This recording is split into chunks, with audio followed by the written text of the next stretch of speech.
आज भागवत का तीसरा दिन। सबसे पहले अवतारों की कथा हम कहते हैं। सबसे पहले मत्स्य अवतार हुआ भगवान का, क्योंकि अलग अलग मनवंतर में अलग अलग अवतार हुए, जो श्रीमद् भागवत में अलग अलग अध्यायों में अलग अलग स्कंधों में दिया गया।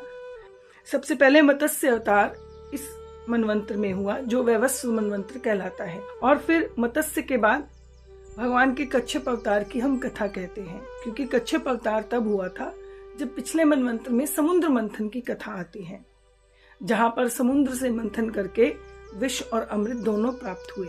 विष को भगवान शिव ने ग्रहण किया और नीलकंठ कहलाए, और अमृत को देवताओं में बांटा गया। और फिर कच्छप अवतार के बाद कथा आती है भगवान के नरसिंह अवतार की, जहां भगवान ने भक्त प्रहलाद की रक्षा की, और भक्त प्रहलाद की रक्षा करके उन्होंने नरसिंह अवतार ग्रहण करके केवल हिरण्यकश्यप को ही नहीं मारा, उसका ही उद्धार नहीं किया। उन्होंने ये दिखाया कि मैं कण कण में विराजमान हूँ, मुझे आप कहीं से भी पुकारो, मैं प्रकट हो जाऊंगा। और फिर उसके बाद भगवान वामन अवतार में पैदा हुए कश्यप और अदिति के घर में, और जहां उन्होंने राजा बलि से 3 पग भूमि मांगी, और 3 पग भूमि में ही उन्होंने उद्धार कर दिया, राजा बलि का भी और देवताओं का भी। उसके बाद परशुराम के रूप में अवतार लिया।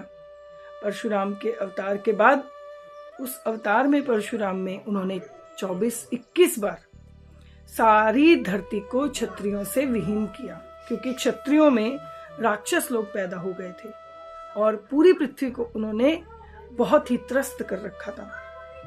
फिर भगवान श्री राम के रूप में पैदा हुए, जहां उन्होंने भगवती सीता, जिसे रावण उठाकर ले गया था, उनकी रक्षा की और उन्हें वापस लाए। चरित्र भगवान राम का चरित्र सारे मनुष्यों के लिए आदर्श चरित्र है।